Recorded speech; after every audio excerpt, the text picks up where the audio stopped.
Bapak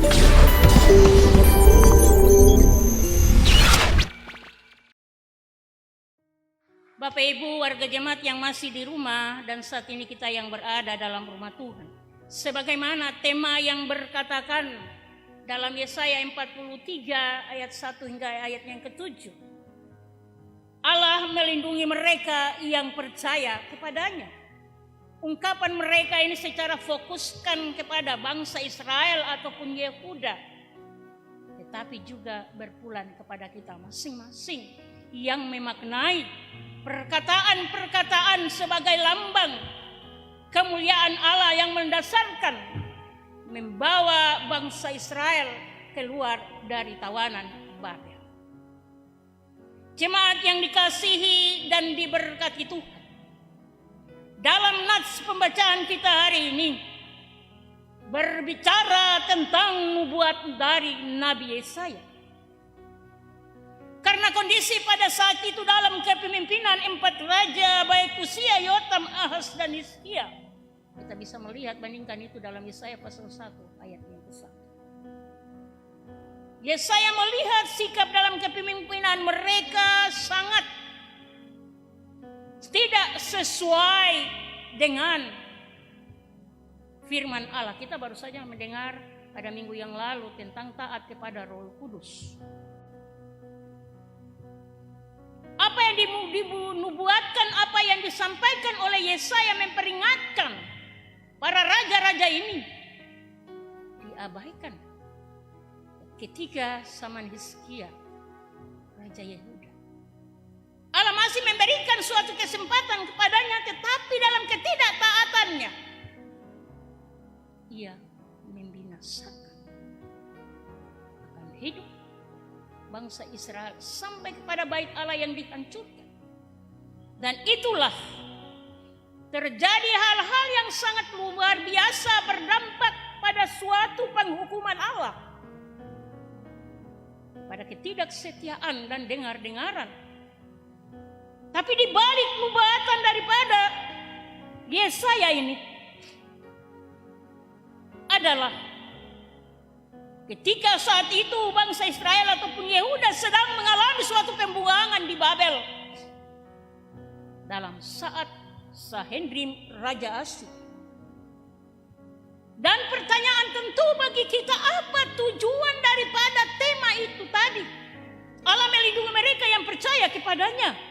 Dan apa tujuan firman Allah ini bagi bangsa Israel pada saat itu? Adalah untuk menenangkan dan menghibur hati mereka. Kita lihat dalam ungkapan ayat 1 sampai dengan ayat yang ke-4 itu jelas sekali. Perkataan Allah yang menembus sampai dalam lubuk hati mereka. Supaya mereka sadar. Walaupun mereka telah berbuat dosa di hadapan Allah. Tapi Allah masih berbelas kasihan kepada mereka. Dan jawaban Allah itu terlaksana dan terjawab. Dan ia memakai Raja Koresi mengalahkan Babel.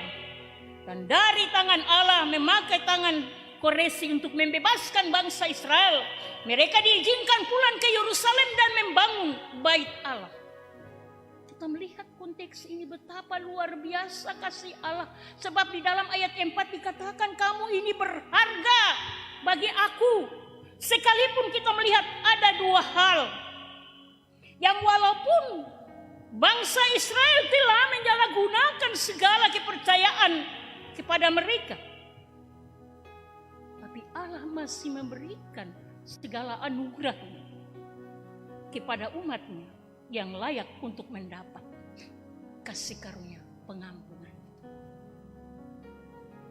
Namun dalam kemurahan Allah tetap terus dan terus menyertai dan melindungi. Sebagaimana jalan keselamatan yang dirasakan, dimiliki, dipunyai oleh bangsa Israel ataupun Yehuda, ada 2 hal lewat janji daripada firman ini. Kita lihat ayat 1 sampai dengan ayat yang ke-4 kalau kita baca mempunyai titik makna yang sangat indah untuk kita memahami dengan baik selaku orang percaya. Tiada suatu pun Allah-Allah lain yang punya hati seindah dan sempurna seperti Yesus, Allah yang kita sembah. Ada amin? Dalam ayat 1 sampai dengan ayat 4 janjinya kita lihat dan lihat dari ayat 1 dengan ayat 4. Adakah kata-kata yang mengecewakan? Ada kata-kata yang menghukum? Ada kata-kata yang mengintimidasi? Tidak. Tapi dari ucapan Allah yang membawa makna sangat sempurna lewat janjinya. Artinya Tuhan berjanji bahwa Ia akan menebus Israel karena suatu bentuk kasih-Nya yang besar yang dinyatakan kepada mereka melalui kematian salib, melalui perencanaan Allah. Dan Ia memanggil nama, walaupun kita lihat Yakub berbuat dosa, tidak mempertahankan sebagai berkat Bapa segala orang percaya yang diberikan oleh leluhur, tapi hanya sosok Yakub saja yang menyalahgunakan satu makna anugerah Allah sehingga ia berbuat dosa. Kalau kita lihat, bandingkan itu di dalam Yesaya 40 ayat 27, Yesaya 43 ayat 27, Kejadian 27 ayat 36, Kejadian 32 ayat 22 sampai 29. Tapi dia bergumul ketika ia tidur dan mimpi. Dari tangga-tangga itu disebut apakah? Betel. Akhirnya Allah menerima dia. Karena janji ini yang menjadi dasar Allah untuk penggenapan bagi segala orang percaya. Jadi, tentu Allah memanggil setiap manusia, memanggil nama Bapak, Ibu, dan saya. Jadi secara spesifik Allah mengenal kita masing-masing. Dia memanggil kita setiap hari untuk mengajak kita bersekutu dengannya. Dan menjadi pertanyaan, apakah Bapak, Ibu, dan saya lelah atau capekkah? Mungkin dengan COVID yang terus berjalan ini, kita mau berjumpa saja dalam gereja, PHMJ bilang seperti ini, Sinode bilang seperti ini, pemerintah bilang seperti ini. Dan apakah kita lelah mendengarkan ajakan Tuhan? Tapi kita ingat, kita adalah kepunyaan Allah. Kedua, kita lihat ayat 6 sampai dengan ayat yang ke-7. Dalam arti Tuhan akan membawa pulang orang. Kita lihat ayat 5. Jangan takut sebab aku ini menyertai engkau. Aku akan mendatangkan anak cucumu dari timur. Dan aku akan berkata dari utara dan kesemuanya. Ini perjanjian Allah. Bahwa itu terjadi. Bahwa Allah membawa pulang orang yang terbuang dan mengungsi. Dan itu terjadi kemuliaan Tuhan sebagaimana Tuhan menciptakan langit dan bumi demikian. Dia akan menjadikan umatnya yang baru. Sebagaimana dia membentuk manusia, demikian pula Tuhan akan membuat umatnya. Oleh sebab itu umat Israel tidak perlu takut. Sebagaimana juga kita lihat dalam ayat 1 itu. Berulang-ulang Tuhan dalam penyebutannya. Jangan kamu takut. Walaupun keadaan dalam peristiwa pembuangan ke Babel. Sebab yang dikatakan mereka adalah kepunyaan dan milik Allah. Segala apapun bencana yang mereka hadapi tidak akan menguasai dan membinasakan akan umat. Karena apa? Sebab Tuhan adalah sebagai juru selamat yang akan terus-menerus menyertai dan menyelamatkan umatnya yang berharga di mata. Mungkin seringkali kita pun juga tidak dihargai. Seringkali dicemooh, seringkali di ini dan di itu. Belum tentu mata setiap orang yang mencemoohkan kita, menganggap kita remeh dan itu dan sebagainya. Tapi di mata Allah kita berharga. Ada amin? Puji Tuhan walaupun hari ini kita masih ada dalam kondisi yang mungkin normal. Boleh kita jalan tapi ada dalam ketatan protokol. Ya mungkin Bapak Ibu aduh tuh mau berjumpa ini dan itu dan sebagainya. Tapi kita ingat, puji Tuhan, kita sebagai umat Allah harus ada dalam ketaatan. Allah selalu memberikan anugerahnya dalam pernyataan melindungi kita. Bapak Ibu, warga jemaat yang di rumah dan kita semua yang ada saat ini yang terkasih dan diberkati Tuhan. Lewat nats hari ini dengan jelas memperlihatkan kepada kita, tidak hanya kepada bangsa Israel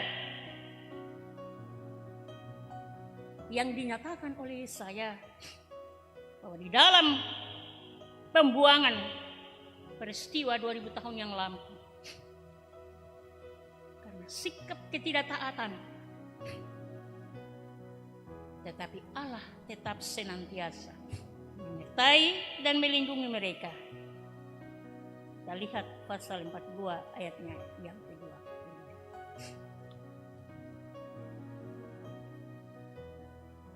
Sebab kepada umatnya yang tidak mau mengikuti jalannya dan mengharuskan mereka, tetapi Allah menyatakan bahwa ia tetap menyertai dan melindungi umatnya yang sedang mendapat suatu hukuman.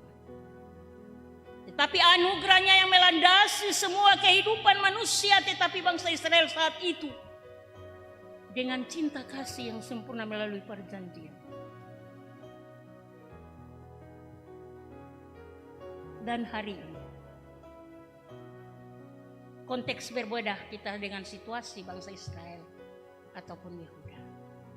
Bapak Ibu dan saya, hari ini kita ada di tahun 2020, tanggal 5 Juli 2020. Kita lihat peristiwa yang begitu berjalan dengan segala keadaan. Kita juga banyak mengecewakan hati Tuhan dan mendukakan hati Tuhan. Mungkin juga kepada sesama orang lain. Tapi ingat, Allah masih terus menghargai kita dan mencintai kita. Kalau bangsa Israel dan Yehuda telah menerima arti nilai kasih Allah yang begitu luar biasa. Dan apa makna ungkapan Allah dalam firman ini bagi Bapak Ibu dan saya di hari ini? Ada. Untuk Bapak Ibu dan saya kita memahami bersama-sama. Kalau Israel itu penting bagi Allah, yang menjadikan mereka dengan segala janjinya,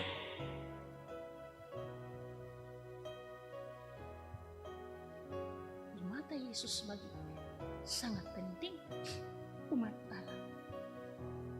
Kalau Bapak Ibu dan saya kita mengaku Allah itu sangat penting bagi kita, berarti di dalamnya kita tidak usah merasa takut dengan berbagai dan persoalan apapun. Apalagi COVID-19. Kemarin kami dapat sosialisasi selain kita berjumpa untuk panitia pemilihan majelis. Mereka kasih gambar bahwa peta daripada Sorong Raya merah. Tidak ada titik hijau kah, putih kah? Tidak. Jemaat diingatkan kembali, jangan takut. Allah menyertaimu sebab kalian adalah berharga di mata Allah. Kedua, Bapak Ibu dan saya kita berjalan dalam berbagai bahaya, dalam tantangan hidup. Entah dalam pergumulan keluarga ataupun dan sebagainya. Tapi kita selalu dibarui dengan kekuatan yang sempurna oleh Allah. Kita tidak berjalan sendiri. Sebagaimana dalam ungkapan Mazmur 23 ayat 1 sampai dengan 6. Tuhan adalah gembalaku, aku tidak takut dan gentar. Yang ketiga, sekali lagi Bapak Ibu, segala apapun pergumulan hidupmu, kita ada di dalam virus ini. Mungkin ya saya sudah tidak memperoleh ini, atau mungkin yang di PHK atau dan sebagainya, ojek juga tidak dapat hasil, supir taksi juga dan ini dan sebagai itu. Ingat, kita sangat berharga di mata Tuhan. Tuhan mengasihi kita, untuk itu kita harus mengundang Tuhan selalu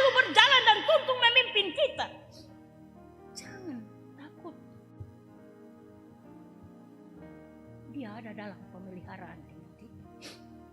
Malah kita memiliki sesuatu yang berkarya, sesuatu yang mempunyai kenangan. Yang pasti, Yesus, Allah yang Maha Kuasa akan menjaga dan merawat kita dengan baik.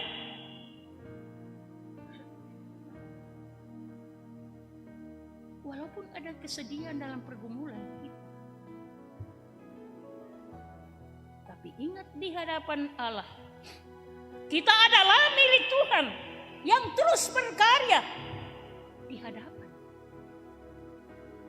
Dialah yang menciptakan kita, dialah yang menebus kita, dialah yang memanggil kita dalam nama-Nya. Dan kitalah kepunyaan. Dan Bapak Ibu dan saya, kita adalah berharga di hadapan Tuhan.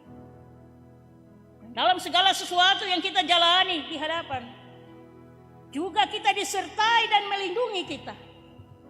Dalam ayat yang kedua, ketika Bapak Ibu dan saya kita ada dalam pergumulan yang amat berat dan sedang mengancam hidup, kita tidak pernah akan terbakar sebagai ungkapan. Ayat yang ketiga dan seterusnya.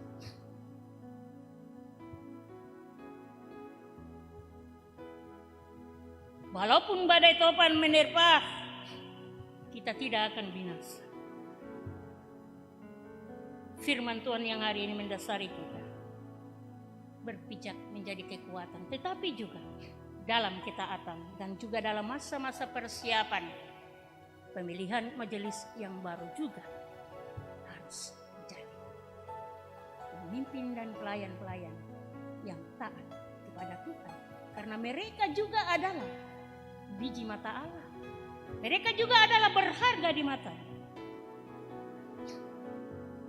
Mari Bapak Ibu, jagalah segala pemeliharaan Allah yang telah Ia katakan, sebab engkau adalah berharga di mataku dan engkau adalah biji mata. Mari kita tetap senantiasa percaya dan berserah kepadanya dan mempersembahkan seluruh hidup dan kehidupan kita dalam kemuliaan Allah. Amin.